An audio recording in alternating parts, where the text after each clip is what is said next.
Magacayga waa Ruushka. Halkan waxaan si joogto ah ugu soo gudbiyaa muuqaallo ku saabsan tiknoolajiyadda, qaababka kala duwan ee online-ka lacagta uga samayn kartid meel kasta aad dunida ka joogtid, iyo weliba sidoo kaleeto barnaamijyo podcast oo aynu sometimes kaga hadli doono waxyaabo adduun iyo aakhirana anfacaya ka dhalinyaro ahaan. Haddaba haddii aad aragtid channelkan inuu muhiim yahay waa nagu soo biiri kartaa.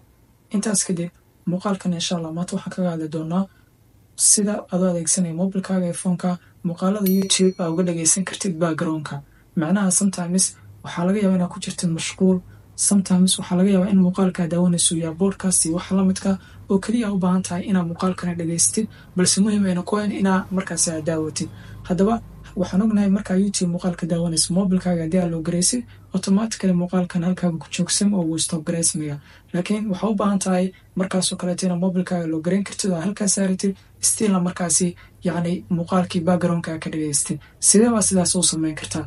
muuqaalkan baa step by step insha Allah kugula wadaagi doonaa. Ugu horreyn waxaa soo kicin doontaa abka Safari, kadibna searchiga waxaa ku qoraysaa youtube.com.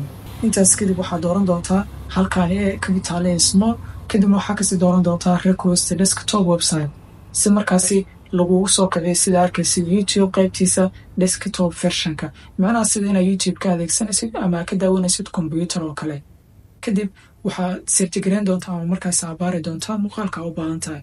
Anigu hadda wax muuqaal ma baari doono balse just muuqaaladan mid kamid ayaan dooran doonaa si aan kuu tusiyo actually sida wax u shaqeynayaan. kadib markaa muuqaalkaas dooratid waxaa arkaysaa automatically isaga ayaa iska dhigaya full screen. then waxaa u baahan tahay hadda inaad iska close gareysid dib baa uga laabanaysaa waxaan oo dhan waxaana tegi doontaa markaas home-ka.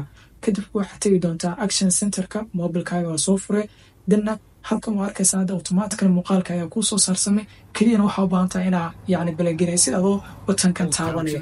intaas kadib mobilkaaga waa loo gareynaysaa waxaana iska dhigi doontaa halkaasi automaticallyna markaas waxaa arkaysaa in muuqaalkii uu background-ka ka shaqeynayo oo markaa dhageysan kartid adigoo YouTube-kaana ka daawanaynin. waxaa rajaynayaa muuqaalkan ka faa'iiday.